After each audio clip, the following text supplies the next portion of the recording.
A teacher gave a complex math problem to a quiet student, expecting him to fail in front of the class. But what followed left the whole school in shock. Subscribe for more powerful stories and tell us in the comments, where are you watching from? The morning sun had barely risen above the low rooftops of Hillcrest, a sleepy suburban town on the edge of central Texas, when Jalen Harper stepped through the heavy double doors of Hillcrest Middle School. The bell had already rung. The narrow hallways were quiet now, students tucked inside their classrooms, teachers already beginning the daily rituals of attendance and instruction. Jalen's sneakers squeaked against the linoleum floor as he hurried past the posters of college mascots and motivational slogans, clutching his backpack against his chest like a shield. He moved quickly, but not too quickly. Every jolt sent a dull ache up his spine, a lingering reminder of last week's classroom incident, an encounter he had no words for, no adult he could tell. Instead, he kept moving, eyes on the classroom numbers, heart thudding harder with each step that brought him closer to room 212. Inside, Miss Whitmore's 8th grade math class was already underway. The click of chalk on the whiteboard, the rustle of notebooks, and the occasional cough or nervous laugh filled the room.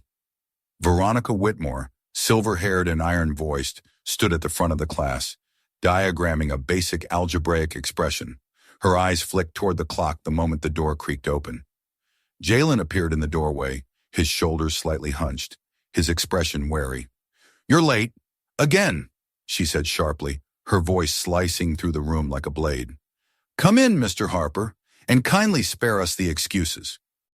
Jalen stepped inside, the eyes of 24 classmates turning to him, some with curiosity, others with practiced boredom.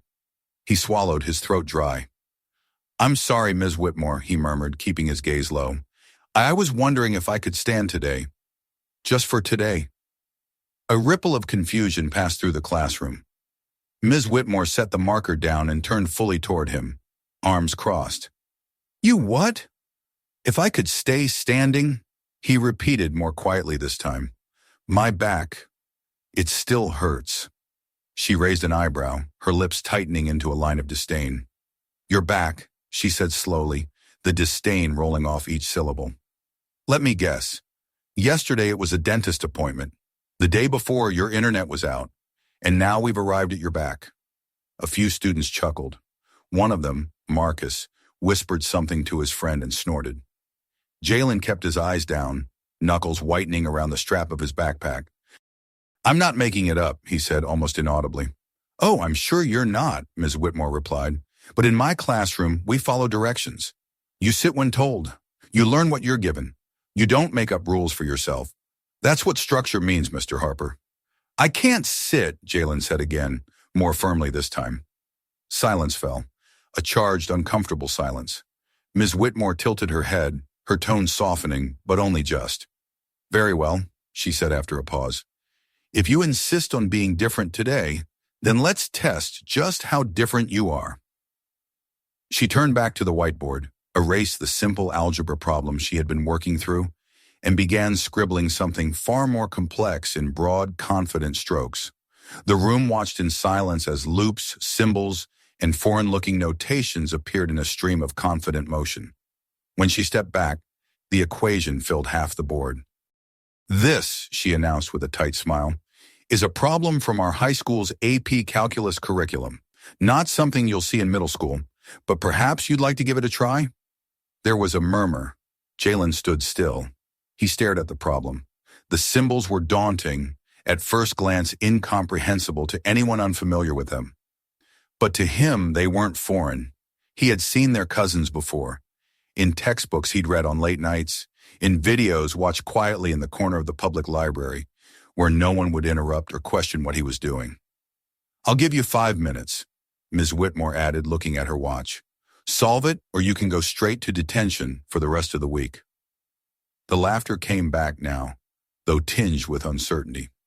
Zach, the class clown, made a mock-crying gesture. A few others joined in, though their eyes flickered between the board and Jalen, not entirely sure if they were witnessing a joke or something else. Jalen didn't move at first. He stared at the equation. His heart pounded in his ears. The pain in his back pulsed steadily, but another feeling rose to meet it, Something quiet, but strong. Recognition. He walked slowly toward the board, the room holding its breath. He picked up the marker with trembling fingers. Behind him, Miss Whitmore leaned back against her desk, arms folded and eyebrow raised. Jalen began to write. At first he paused frequently, his movements halting. But as the structure of the solution began to take shape in his mind, his hands steadied. He filled the whiteboard with derivatives and substitutions, following each line with careful logic. He outlined the method, explained a step that wasn't obvious, and continued. The chatter in the classroom died completely. No one spoke. Even Zach, who had just seconds ago been making a show of the challenge, sat frozen, watching in disbelief. The tick of the wall clock became the only sound in the room. Jalen underlined the final answer, then turned around. Silence. Ms. Whitmore stood slowly, pushing off the desk as if the air in the room had grown heavier. She walked to the board and examined his work. Her eyes moved quickly at first, then more slowly. Her expression, smug and commanding just moments earlier, began to shift. Confusion, hesitation, something close to disbelief. Where did you learn this? She demanded. I studied it, Jalen replied quietly. You expect me to believe that? I didn't cheat, he said. I've been working on this for months, in the library, at home. Impossible, she snapped. You barely passed basic algebra. I've seen your grades. I learned differently, he said. Not everything makes sense the way you teach it. That was too much. With a sudden burst of movement, she snatched the marker from his hand and scribbled across the board, wiping out his solution in heavy, chaotic lines. Then taking the sheet of scratchwork he had used, she tore it down the middle with trembling hands. Principal's office, she said, voice shaking. Now, cheating, insubordination, and disrupting my class. Jalen stood motionless for a second, then picked up his backpack and walked out. Behind him, the classroom remained eerily quiet. No one laughed now. Zach leaned forward in his seat, eyes wide, while others exchanged looks of confusion and something else. Respect, maybe, or uncertainty. One voice, small and hesitant, came from the back of the room. What if he really solved it? It was Amina, a girl who rarely spoke. Ms. Whitmore turned sharply toward her, eyes flashing. Not another word. The door clicked shut behind Jalen as he stepped into the hallway. The air felt cooler out here, quieter, though his mind was anything but still. He walked slowly toward the administrative office, each step heavy with a mix of dread and determination. He didn't know what would happen next. He only knew that today, for the first time, he hadn't stayed silent. He had stood, and even if no one believed him yet, even if they tried to erase what he had done, his truth was already out there, however fleetingly, and he wasn't going to run from it. Not anymore. The hallway outside the principal's office smelled faintly of disinfectant and old carpet, a mix Jalen had come to associate with waiting to be called in, waiting to be judged, waiting to be sent home with a pink slip in his backpack and a warning note for his parents. But today was different. He wasn't here because he'd forgotten his homework or because he'd been late for the third time in a week. He was here because he had solved a problem that no one believed he could, and that somehow made it worse. He sat quietly on the wooden bench beneath the window, his backpack cradled in his lap. The pressure of the canvas against his lower back sent jolts of pain up his spine, but he didn't shift. The pain grounded him. It reminded him of where he had been and what it had taken to get here. Inside the office, voices rose and fell behind the frosted glass. Miss Whitmore's sharp tone was unmistakable. She was recounting the incident with her usual dramatic flair, calling it an act of deliberate defiance and academic dishonesty. Jalen could make out her silhouette gesturing, pacing. He could imagine the expressions she wore, the narrowed eyes, the arched brow, the righteous fury of someone convinced that control had slipped through her fingers. He closed his eyes and tried to breathe evenly. The light from the window warmed the side of his face, and for a moment he let his thoughts drift backward to the first time he had seen a symbol he didn't understand. And instead of feeling fear, had felt fascination. He had been 7, maybe 8, sitting on the floor of the living room, while his father repaired a leaky kitchen cabinet. There were measurements scrawled on pieces of cardboard, a calculator with faded buttons, and a battered yellow notebook filled with drawings and numbers. Jalen had picked it up and asked what all the strange marks meant. His father had smiled, dusted off his hands, and said, "That's math, son. Math is the one thing in this world that doesn't lie.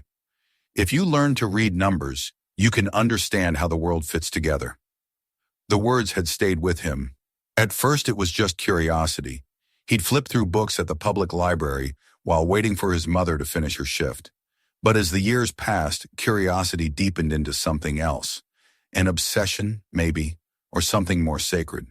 While other kids were glued to games or endless scrolling, Jalen had started sneaking into the library's dusty reference section, pulling out books whose titles didn't make sense yet. He worked through them slowly, piece by piece, first algebra, then geometry, and eventually calculus learning from old textbooks and online lectures played on low volume under his blanket late at night. Mrs. Franklin, the evening librarian, had taken notice. "Back again?" she'd say with a warm smile, slipping a math journal into his stack. She never asked why a middle school kid was reading university-level material. Maybe she didn't need to. Some things explained themselves. That was also how he'd met Professor James Mason. It had been during a free tutoring event hosted by the community college. Most kids came for help with basic arithmetic or exam prep. Jalen had found a corner to work on a particularly difficult chapter of a calculus book someone had left on a table the week before. He had been copying down examples, muttering solutions to himself, when a quiet voice spoke behind him. "Mind if I see how you're approaching that integral?"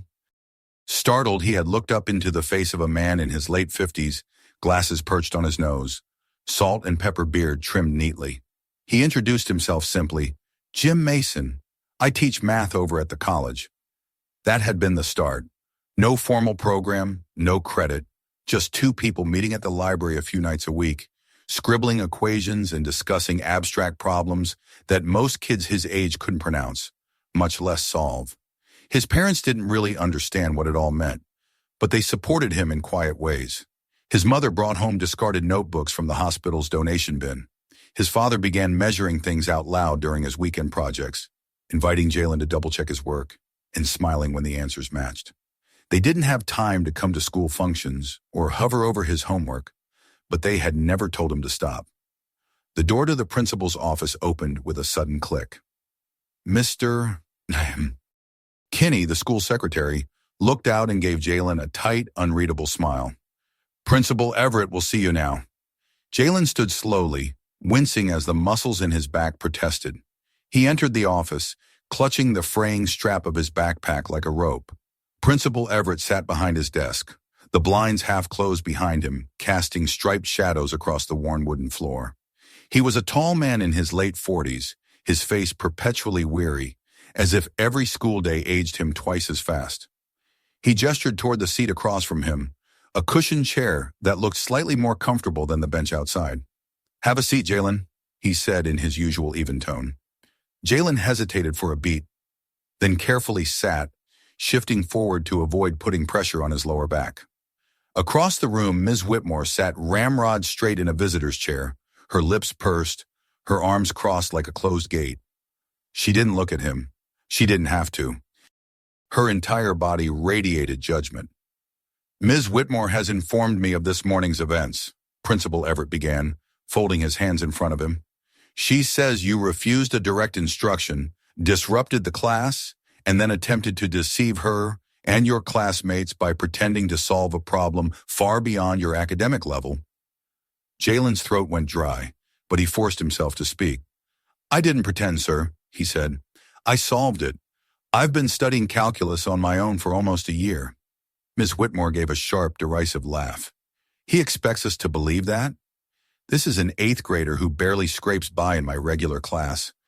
Now suddenly he's solving college-level problems?" "I'm not lying," Jalen said, his voice trembling slightly. "You can test me again. Any problem. I'll solve it." Principal Everett looked at him for a long moment, his expression unreadable. Then he sighed and leaned back in his chair. "And why did you refuse to sit down?" he asked. Jalen hesitated. He glanced briefly at Ms. Whitmore. Her eyes were fixed on him now, cold and sharp. There was something in them. Warning, threat, challenge.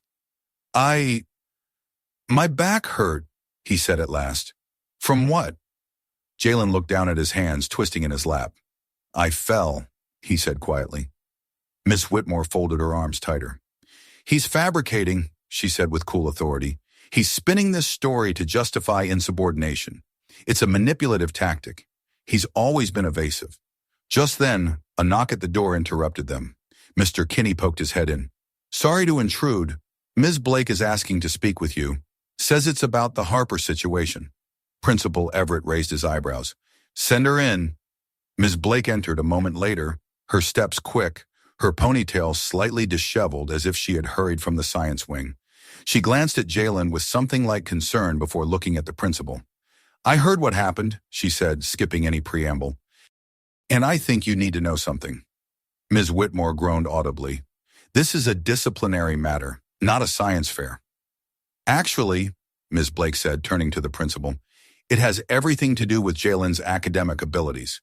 Last semester, he submitted a project for the district science showcase. He modeled plant growth using differential equations.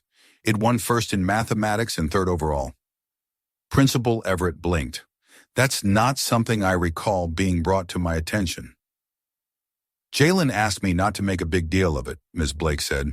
He said he didn't want people to think he was trying to show off. But I've seen his work. He understands concepts far beyond this curriculum. He must have memorized something, Ms. Whitmore said tightly. You can't seriously think this child can comprehend advanced calculus. You can test him, Ms. Blake replied, but not with your problems. Let someone else prepare it. Someone neutral. Shouldn't. Principal Everett sat in silence for several seconds. Then he nodded slowly. All right, he said. We'll schedule a test. Jalen, would tomorrow morning work for you? Jalen nodded quickly, surprised. You'll be given problems ranging from standard 8th grade material through college-level calculus. The exam will be supervised. No devices, no materials. Just you and the paper. Sounds fair, Ms. Blake said. I insist on preparing the questions, Ms. Whitmore added sharply. You can submit them, Principal Everett said, but I'll be reviewing them myself and will ensure fairness. As the meeting came to a close, Ms. Blake gave Jalen a small nod. Hang in there, she whispered as they stepped into the hallway. Tomorrow you get to show them. For the first time all day, Jalen felt a spark of something that wasn't fear. Hope. Jalen awoke before dawn the next morning, long before his alarm had the chance to buzz its shrill reminder. The room was still, the faint glow from a street lamp outside casting dull bars of light across the faded walls. His sister stirred in the bunk above him, but didn't wake. For a few minutes he simply lay there, staring at the ceiling, the events of the previous day replaying in his mind. Ms. Whitmore's anger, Ms. Blake's unexpected support, Principal Everett's decision. He had walked out of that office with a strange sense of weightlessness, as if a door he'd never dared to knock on had finally opened. But now, in the soft darkness of morning, the nerves had returned. He rose quietly and dressed in his best clean clothes, still slightly too large. The collar of his shirt ironed stiffly by his mother the night before. He could tell she'd been extra careful, the way she sometimes got when she wanted him to feel important, even if they couldn't afford much. In the kitchen, she was already awake, pouring coffee into a chipped mug and flipping through her morning planner. You ready? Sakrononuran, she asked without turning around. He nodded, then realized she couldn't see him and answered aloud. Yeah. She looked at him then, a long, thoughtful look that said more than words. She didn't ask questions. She never pushed, but he knew she understood enough. At school, the hallways were quieter than usual, though a few students glanced at him longer than normal, and one 7th grader whispered something behind her hand as he passed. News had traveled faster than he expected. He kept his head down, moving steadily toward the front office where the test would be held. Ms. Blake was waiting near the conference room door, holding a coffee cup and a folder thick with papers. She smiled when she saw him. I thought you might appreciate a familiar face. I do, he said, grateful for her calm presence. Inside the room, Principal Everett was already seated at the far end of the long table, the blinds partially drawn, sunlight falling in warm streaks across the surface. A sealed envelope lay in the center of the table, and next to it, several freshly sharpened pencils and a simple calculator. "Good morning, Jalen," the principal said as he gestured to the chair opposite. "Everything's prepared.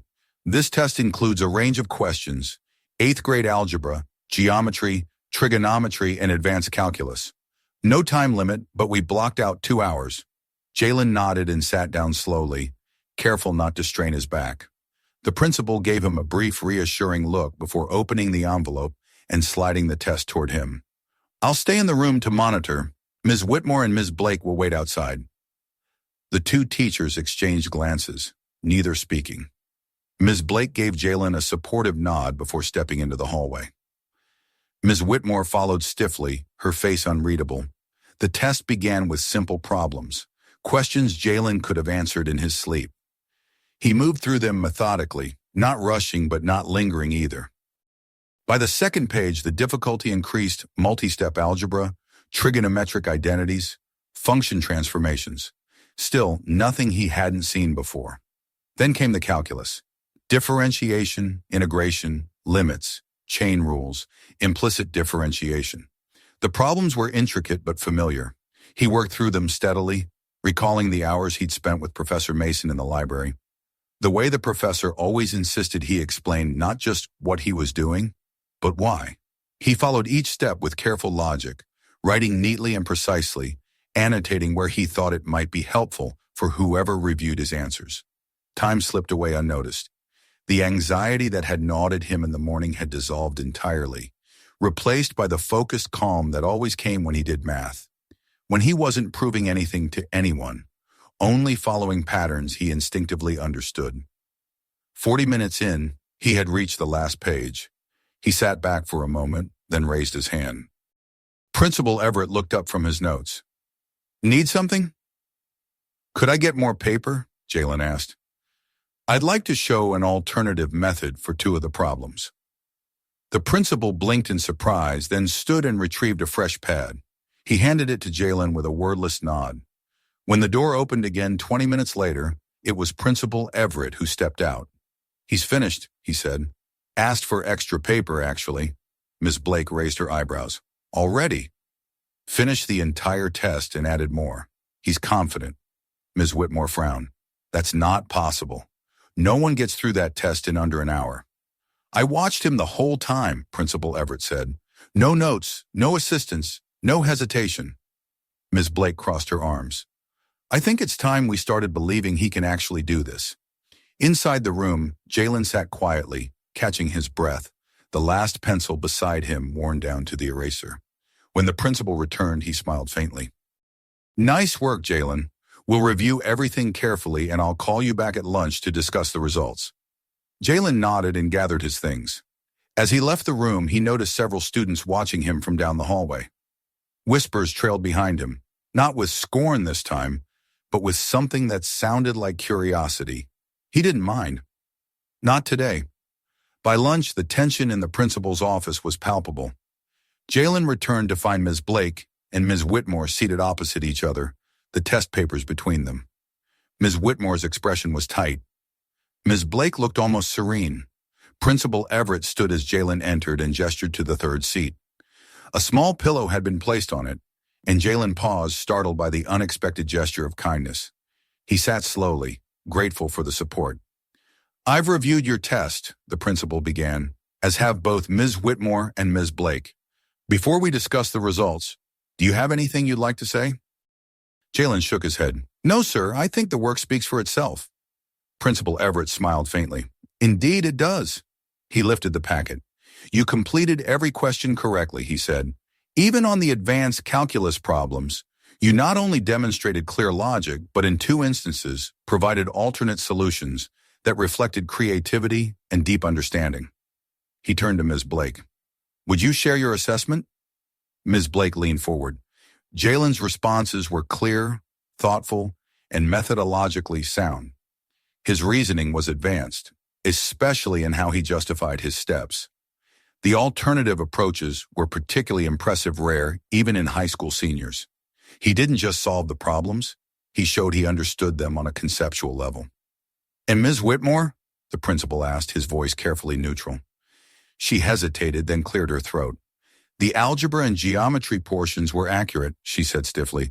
As for the calculus, well, yes, the solutions are technically correct. But, Ms. Blake asked, her tone gentle but pointed. Ms. Whitmore bristled. But it's still hard to believe he produced them himself.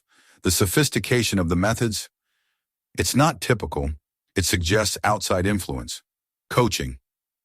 There was a knock at the door. Principal Everett frowned. Come in. The door opened to reveal a tall man in a gray blazer and glasses, his briefcase slung over one shoulder. His salt and pepper beard was familiar. Professor Mason, Jalen said, standing up instinctively. The man smiled and entered. Apologies for the interruption. I'm James Mason, mathematics faculty at Hill Country College. I've been mentoring Jalen for the past several months. Ms. Whitmore's face turned pale. You expect us to believe that a college professor has been mentoring a middle school student in secret? I expect you to believe the truth, Professor Mason said calmly. We met during a community tutoring program. I recognize something rare in Jalen, a natural intuition for mathematics that goes beyond memorization or school curriculum. He accepted the test from Principal Everett and flipped through the pages. Excellent work, he said, nodding as he scanned. This is precisely the style I've seen in our sessions, especially his use of integration by parts in Problem 15 elegant. He looked at the principal. In my professional opinion, Jalen's understanding of mathematics is at least equivalent to that of a second-year undergraduate student. There was a long silence. Principal Everett looked at Jalen, then at Miss Whitmore. I believe we have sufficient confirmation, he said. Jalen, I owe you an apology for not believing you initially and for not recognizing your ability sooner. Jalen's throat tightened. He managed a small nod. And Ms. Whitmore, the principal continued, we will also be investigating the claims of physical punishment. Jalen's injuries were not explained to our satisfaction yesterday. There's no proof, she said quickly. It could have been anything. A fall, a sports injury. I've spoken with the school nurse, Principal Everett interrupted, and with Jalen's parents. Until the matter is resolved, you are suspended from classroom duties. Her mouth opened, then closed. She gathered her things without a word and left the room. As the door closed behind her, Jalen exhaled slowly. It felt like releasing something he hadn't realized he'd been holding. Shame, fear, doubt. We'll be developing a personalized academic plan for you, the principal said. Advanced coursework, continued mentorship with Professor Mason, and support where needed. You've earned that. Professor Mason rested a hand on Jalen's shoulder. I'll be here for the long haul, if you'll have me. I will, Jalen said, and this time his voice didn't shake. The weeks that followed brought changes, not just in Jalen's schedule, but in the atmosphere of the entire school. Anti-bullying posters appeared in the hallways. A new gifted program was announced, offering extra support for students with advanced abilities. Teachers who had once overlooked the quiet kids started asking questions, listening more carefully. Jalen found himself at the center of it all, not by choice, but by necessity. Students began approaching him, not to mock or challenge, but to ask for help. He started hosting informal tutoring sessions in the library during lunch. He showed 6th graders how to break down word problems and helped 7th graders understand how equations worked in real life. One afternoon, as he was packing up his things, Miss Blake walked in. You have a gift, she said simply. He looked at the whiteboard covered in scribbles and smiled. I just don't want anyone else to feel invisible, he replied. The classroom that once belonged to Ms. Whitmore had been reassigned. Jalen passed by it on his way to his advanced math class at the high school. Through the window, he saw the new teacher, Mr. Diaz, moving energetically around the room, laughing with students, kneeling to help at desks. It looked different, better. Outside in the pickup lane, his father's truck idled in the afternoon sun. Jalen climbed in and immediately began talking about a new concept he'd explored with Professor Mason, equations bubbling in his head like language waiting to be spoken. They drove home slowly, the sun glinting off a new sign installed just last week above the school entrance. It read, "Every student deserves to be seen, heard, and valued for who they truly are." And this time Jalen believed it. Don't forget to subscribe, watch the next videos, and share this one with others. Your support helps us keep telling stories that matter.